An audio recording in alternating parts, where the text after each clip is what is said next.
नमस्कार, बहुत स्वागत है आप सभी का। आपके साथ मैं पल्लवी रविंद्र सिंह।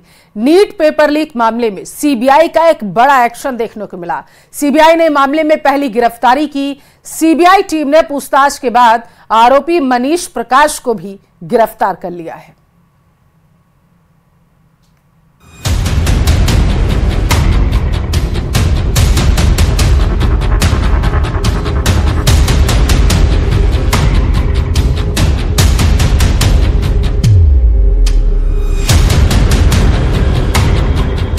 झारखंड के नक्शे में दिख रहे इन 3 जिलों की कहानी के तार उस कांड से जुड़े हैं जिस पर पूरे देश की नजरें टिकी हुई हैं। इसलिए न्यूज 18 इंडिया की टीम भी जा पहुंची हजारीबाग, उस सेंटर पर जहां से नीट पेपर लीक की कहानी के तार जुड़े।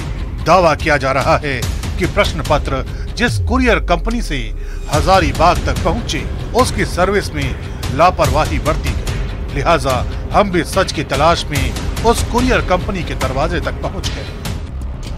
खबर तो ये भी है कि लापरवाही इस कदर बरती गई कि प्रश्न पत्र को बिना किसी सुरक्षा के ई रिक्शा के जरिए पहुंचाया गया। शक इसलिए और गहरा हो रहा है क्योंकि प्रश्न पत्र के जिस डिजिटल बॉक्स को खुद 1:15 बजे खुल जाना चाहिए था, उसे मैनुअल लॉक की तरह काट कर निकालना पड़ा। बॉक्स खोलने का एस्टिमेटेड टाइम है 1:15, उस समय वो बीप करता है और स्वयं खुल जाता है।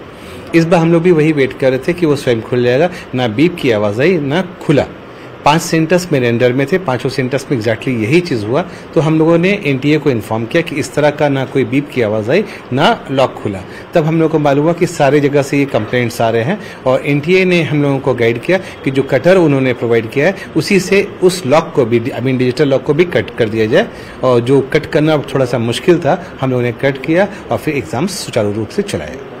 इस मामले में हमने ओएसिस स्कूल का पूरा पक्ष जानने की कोशिश की तो स्कूल के प्रिंसिपल ने इस मामले में सीबीआई की एंट्री पर अपनी खुशी जाहिर की। ईओई की टीम आई थी तो बाद में पता चला सर से कि कुरियर के द्वारा एक सिंगल ट्रक में आ गया, एक आदमी लेकर आया, बाद में ई रिक्शा के द्वारा बैंक पहुंचा। तो ये थोड़ा गलत लगा, ऐसा नहीं होना चाहिए। इसके कारण थोड़ा परेशानी भी है। अभी जिस तरह से नाम इस सेंटर का सामने है देश भर में, थोड़ी खराब थोड़ा तो लगा है, बट वेट कर रहे हैं कि जल्दी इस चीज को हम लोग को क्लियर हो जाए। फिलहाल नीट पेपर लीक की कहानी अभी कई और संदिग्धों के इर्द गिर्द घूम रही है, जिनकी तलाश लगातार की जा रही है।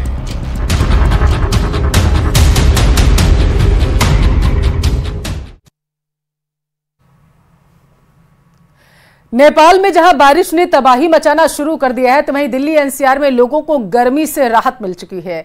लेकिन बिहार और यूपी से बारिश की आई 2 तस्वीरें आपको हैरान कर देंगी। देखिए, नेपाल से उत्तर प्रदेश तक मानसून की दस्तक क्या है हालात।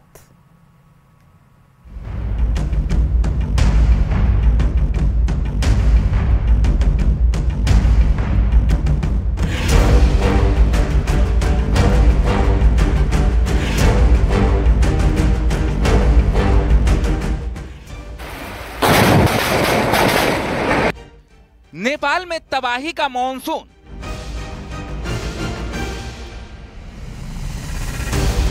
रील का चक्कर, कड़कती बिजली से टक्कर। कानपुर में सीवर के ढक्कन का नागिन डांस। कहीं गिरे मकान, कहीं आफत में जान। पड़ोसी देश नेपाल में मॉनसून ने आते ही तबाही मचाना शुरू कर दिया। भारी बारिश के बीच नेपाल के अलग अलग इलाकों में भारी लैंडस्लाइड और बाढ़ जैसी घटनाएं हो रही हैं, जिसमें अब तक कई लोग अपनी जान गंवा चुके हैं। हालात ये है कि वहां के पहाड़ी इलाकों के रास्तों में भी बाढ़ का पानी बहता दिखाई दिया, जिसकी वजह से संकरे पहाड़ी रास्तों को लोग जान जोखिम में डालकर पार करने को मजबूर दिखे।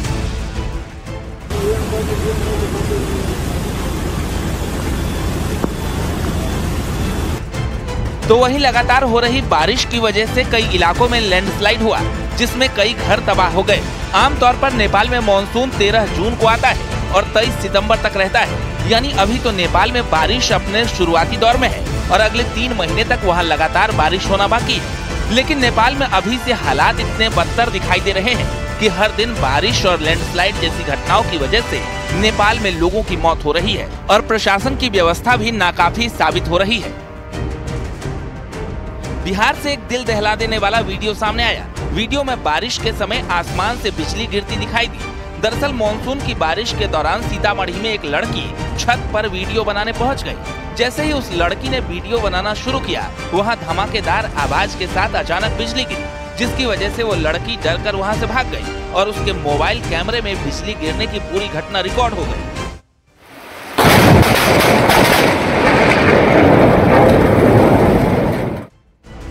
बारिश के दौरान बिजली गिरने की घटनाएं आम हैं, लेकिन लोग रील बनाने के चक्कर में लापरवाही कर रहे हैं। सीतामढ़ी में बिजली गिरने की घटना के वक्त छत पर वीडियो बना रही वो लड़की भी बाल बाल बच गई, क्योंकि जिस जगह पर वो वीडियो बना रही थी आसमानी बिजली उससे चंद कदम की दूरी पर ही गिरती दिखाई दी। यानी उस लड़की को मौत मानो छू कर निकल गई। ऐसे ही बिजली गिरने से सीतामढ़ी में 8 लोगों की मौत हो चुकी है। बात दिल्ली, एनसीआर और यूपी की करें तो बारिश ने लोगों को गर्मी से निजात दिलाई है। दिल्ली, ग्रेटर नोएडा, शाहजहांपुर, अमरोहा, बुलंदशहर, गाजियाबाद, संभल, कानपुर में बारिश की वजह से लोगों ने गर्मी से राहत की सांस ली है। लेकिन अमरोहा में मानसून की पहली बारिश से एक मकान भरभरा कर गिर पड़ा, जिसमें 3 बच्चियां घायल हो गई। मौके पर पहुंचे लोगों ने कड़ी मशक्कत के बाद मलबे से बच्चियों को बाहर निकाला।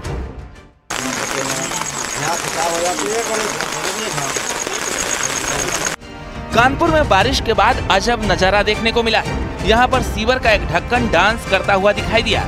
इसे देखकर आसपास से गुजर रहे लोग भी सहम गए। एक स्कूटी सवार काफी दूर होने के बाद भी और दूर जाने की कोशिश करता दिख रहा है। मामला कचहरी के पास का बताया जा रहा है। दरअसल कानपुर में पिछले 2 दिनों से बारिश हो रही है। कई जगहों पर जल जमाव जैसी स्थिति भी है। इसी बीच सड़क पर मेनहोल के ढक्कन का डांस कौतूहल बन गया। जल निगम का मानना है कि गहरी सीवर लाइन में भरी गैस के प्रेशर की वजह से ऐसा हुआ होगा। Bureau report, news 18।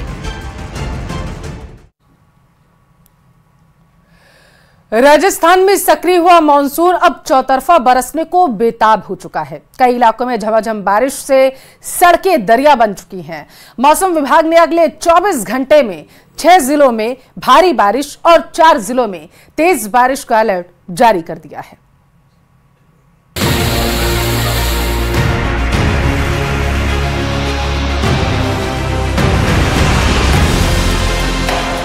प्रदेश में मानसून की दस्तक के साथ ही कई जिलों में झमाझम बारिश का दौर जारी है। आसमान में काले बादल छाए हुए हैं। राजसमंद में मानसून की एंट्री के साथ ही जोरदार बारिश हुई, जिससे मौसम सुहाना हो गया। तापमान में गिरावट आने से लोगों को भीषण गर्मी और उमस से राहत मिली है। तेज बारिश से सड़कों पर पानी भर गया। गलियों में पानी का बहाव ऐसा है जैसे कोई नाला बह रहा हो। बुधवार से शुरू हुई बारिश तेज मेघ गर्जना के साथ रुक रुक कर जारी है। आसपास के इलाकों में बिजली गिरने की खबर सामने आई। जोधपुर में करीब आधे घंटे की बारिश में सड़कें समंदर बन गई। बावड़ी उपखंड इलाके के बिराई में सीजन की पहली बरसात से किसानों के चेहरे खिल गए। जिले में करीब 45 मिनट की बारिश की वजह से नदी नाले उफान पर आ गए। खेतों में पानी भर गया। मौसम सुहाना होने से लोगों को गर्मी से राहत मिली। तो वहीं ब्रह्मपुरी चांदपोल इलाके में बरसात के बाद शॉर्ट सर्किट हुआ और कई इलाकों की बिजली गुल हो गई।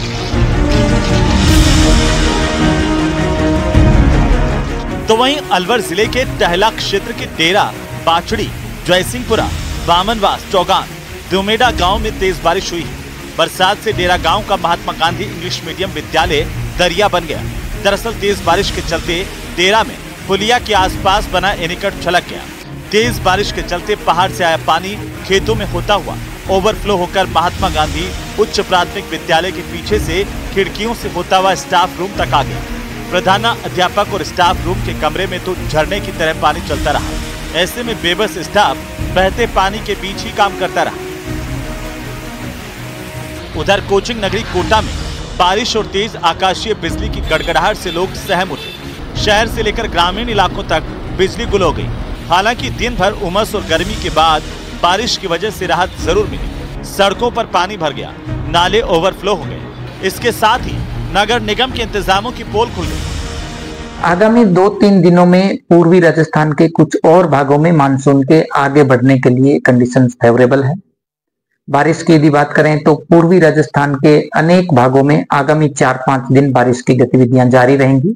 अगले 24 घंटों में खासकर दक्षिणी राजस्थान के यानी कि कोटा, उदयपुर, इसके अलावा जोधपुर संभाग और अजमेर संभाग के कुछ भागों में सीवियर थंडरस्टॉर्म एक्टिविटी यानी कि तीव्र मेघ गर्जन, आकाशीय बिजली चमकने और मध्यम से तेज दर्जे की बारिश होने की संभावना बनी हुई है। एक तरफ जहां मानसून की दस्तक से लोगों को गर्मी से राहत मिलने लगी है, वहीं पहली ही बारिश ने प्रशासन की पोल खोलने के साथ ही लोगों की मुसीबतें बढ़ा दी है। प्रदेश के कई इलाकों में नालों की सफाई नहीं होने से गंदा पानी सड़कों पर फैल रहा है। इससे सड़कें दरिया में तब्दील हो रही हैं और लोगों को आवाजाही में परेशानी हो रही है। Bureau report, news 18 Rajasthan.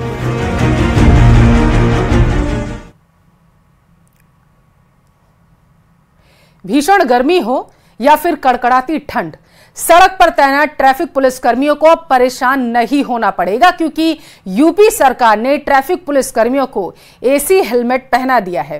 कैसा है ये एसी हेलमेट और कैसे काम करता है, जरा आप रिपोर्ट में समझिए।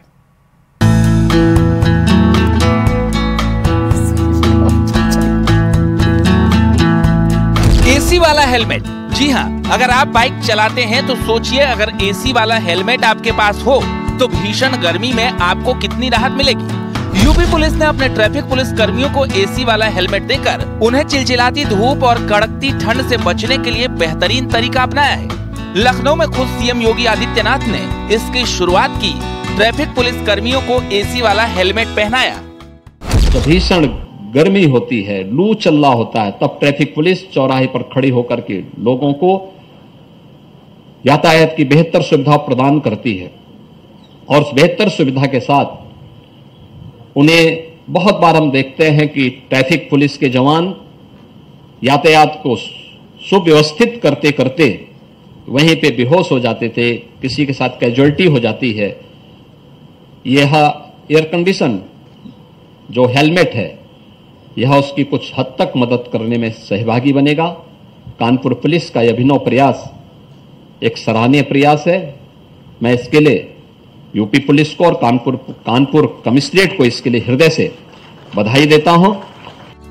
ये हेलमेट विशेष रूप से गर्मी और धूप से सुरक्षा प्रदान करने के लिए डिजाइन किए गए हैं। इन हेलमेट्स में कूलिंग सिस्टम लगा हुआ है, जिससे पुलिसकर्मी लंबे समय तक आरामदायक स्थिति में काम कर सकेंगे। इस हेलमेट में जहां एक मोटर लगी है, वहीं सिर के पास पंखा है, आंखों के पास एक ट्रांसपेरेंट कवर है। गर्मी में अपना कार्य करते हैं तो उनको देखते हुए, उनकी कठिनाइयां को देखते हुए हम लोगों ने ये पायलट प्रोजेक्ट के रूप में इसको शुरू किया। CSR के माध्यम से हमें एक कंपनी ने ये एसी हेलमेट दिया है, जिसे हैदराबाद की कंपनी ने बनाया है। बेसिकली इसमें टेक्नोलॉजी अगर आप यहाँ पे दिखाएंगे, ये बैटरी है इसका। अगर इसको एक बार फुल चार्ज करते हैं तो 8 घंटा इसका बैकअप है और इसको ऑन करने के लिए सीधे आपने ये ऑन कर दिया, इसमें से आपको ये हवा आने लगी। तो ये गर्मी में भी काम करेगा। ठंड में इसमें हीटिंग टेक्नोलॉजी भी है। इसको थोड़ी देर तक प्रेस करेंगे तो ये बटन ऑन हो गया, इसमें से गर्म हवा आने लगती है। तो ये बेसिकली ये टेक्नोलॉजी बनाई गई है। इस खास हेलमेट का निर्माण हैदराबाद की एक कंपनी ने किया है। एक हेलमेट की कीमत करीब 12 से 16 हजार रुपए बताई जा रही है। इसमें लगी बैटरी एक बार चार्ज करने पर करीब 8 घंटे तक चलती है। इस बैटरी को कैसे चार्ज करेंगे उसके ऊपर? इसके लिए चार्जर अडाप्टर है, सिंपल अडाप्टर। एक बार कितनी देर चार्ज करने में कितनी देर चलता है? अगर फुल चार्ज कर लेते हैं तो 8 घंटे चलता है। तो ये मान के चलें कि जो ड्यूटी टाइमिंग्स है उस दौरान ये पूरा काम करेगा? बिल्कुल बिल्कुल ये काम करेगा। तो यहाँ क्या आपने उस कंपनी को कैसे अप्रोच किया कुछ अगर? बेसिकली ये कंपनी को मतलब जो गर्मी अप्रोच कर रहा था, तब हम लोगों ने डेमो के रूप में लगभग 5 से 7 हेलमेट मांगे थे। हमारे ट्रैफिक पुलिस कर्मियों ने उसे यूज़ किया, उनका संतोषजनक रिस्पॉन्स रहा, फीडबैक। आपको बता दें कि सबसे पहले कानपुर पुलिस कमिश्नरेट में चौराहों पर ड्यूटी करने वाले ट्रैफिक पुलिस कर्मियों को गर्मी से बचाने के लिए एसी हेलमेट पायलट प्रोजेक्ट के तहत दिया गया था। इसके बाद लखनऊ में इसका ट्रायल किया गया और अब इसे ट्रैफिक पुलिस कर्मियों को सौंप दिया गया है। कानपुर पुलिस की एक नई पहल थी जो आज जमीन पर देखने को मिल रही है। वो संवेदनशील होंगे जनता के प्रति और खुद वो सुरक्षित भी रहेंगे। कैमरामैन अनिल के साथ ऋषभ मणि त्रिपाठी, न्यूज़ 18 लखनऊ।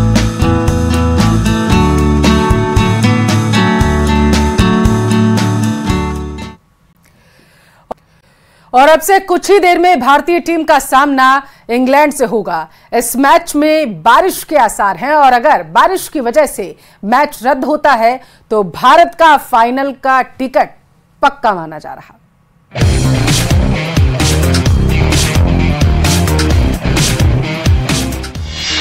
ट्रॉफी का इंतजार होगा खत्म। 2007 की जीत फिर करेंगे रिपीट। अंग्रेज सावधान, अब हम वसूलेंगे लगान। पिछले सेमीफाइनल का मिलेगा करारा जवाब। जवाब देने के लिए हम तैयार हैं, हिसाब चुकता करने के लिए हम रेडी हैं। अंग्रेजों से एक कदम आगे निकलने के लिए हम इंतजार कर रहे हैं उस दिन का जब इंग्लैंड कितनी भी तैयारी के साथ मैदान में उतरेगी, लेकिन हम उन्हें ऐसे धराशायी करेंगे कि ना उनके बल्लेबाजों के बल्ले से रन निकलेंगे और ना ही गेंदबाजों की रफ्तार में धार होगी। रोहित, सूर्या, कोहली, पंत सभी इंतजार कर रहे हैं। इंग्लैंड आएगा और मुंह की खाकर जाएगा। बुमराह, अर्शदीप, कुलदीप सभी गेंदबाज इंतजार कर रहे हैं। इंग्लैंड के बल्लेबाज पिच पर आएंगे और गेंद को समझ ही नहीं पाएंगे। हम बदला लेंगे पिछले सेमीफाइनल का, याद दिलाएंगे कि वो दिन कुछ और था और आज का दिन कुछ और है। अब तक भले ही T20 विश्व कप में आंकड़ों को लेकर इंग्लैंड हमारे साथ बराबरी में खड़ा है, लेकिन इस बार वो बराबरी में नहीं बल्कि खड़े होने लायक भी नहीं रहेगा। 2007 की तरह छक्के लगेंगे और जीत मिलेगी। विश्व कप में दोनों के बीच खेले गए आंकड़े क्या कहते हैं, आइए देखते हैं। भारत और इंग्लैंड के बीच T20 वर्ल्ड कप में 4 मैच खेले गए हैं। भारत ने 2 मैच में जीत दर्ज की तो वहीं इंग्लैंड को भी 2 मैच में जीत मिली। हालांकि पिछले सेमीफाइनल में अंग्रेजों ने भारत को मात दी थी। अब बदला लेने का मौका मिला है। 2022 का बदला 2024 में लेने का। 27 जून को ऐसा छकाएंगे कि अंग्रेजों को इंग्लैंड उल्टे पांव लौटना पड़ेगा, वो भी लगान चुकाकर। चलिए बताते हैं कि विश्व कप में कब कब भारत और इंग्लैंड की टीमें आमने सामने हुई और जब सामने हुई। हेमंत गहरा जी, संयुक्त शासन सचिव कार्मिक कनिष्क कटारिया जी और इस राजस्थान सचिवालय कर्मचारी संघ के ऊर्जावान अध्यक्ष भाई बुद्धि प्रकाश जी एवं उनकी ऊर्जावान, मैं देख रहा था कार्यकारिणी को कि इतनी ऊर्जावान कार्यकारिणी है, बिल्कुल यूथ। मैं उन सभी को दिल की गहराइयों से बहुत बहुत धन्यवाद और साधुवाद देना चाहता हूं। एवं यहाँ उपस्थित समस्त अधिकारी, कर्मचारी, शासन सचिवालय के सभी अन्य मानव और इस कार्यक्रम में आए सभी मेरे प्यारे भाई और बहनों, सबसे पहले तो मैं सचिवालय सेवा के समस्त अधिकारी और कर्मचारियों का हार्दिक अभिनंदन करता हूं। राजस्थान सचिवालय कर्मचारी संघ के नवनिर्वाचित अध्यक्ष श्री बुद्धि प्रकाश शर्मा जी, नवगठित कार्यकारिणी को शपथ ग्रहण की बधाई और शुभकामनाएं भी देता हूं। मुझे विश्वास है कि नई कार्यकारिणी सचिवालय कर्मचारियों के हित में समर्पित भाव से कार्य करेगी। सचिवालय राज्य प्रशासन का शीर्ष निकाय है और आपके लिए गौरव की बात होनी चाहिए कि आप सर्वोच्च निकाय में आप काम कर रहे हैं। मित्रों, मैं आपसे कहना चाहता हूं, ये सचिवालय कोई बड़ी बिल्डिंग नहीं है। ये सचिवालय राजस्थान की जनता का ये आस्था का केंद्र है, उनके भाव का केंद्र है और उनकी इच्छाओं का और उनकी भावनाओं का ये सचिवालय केंद्र है।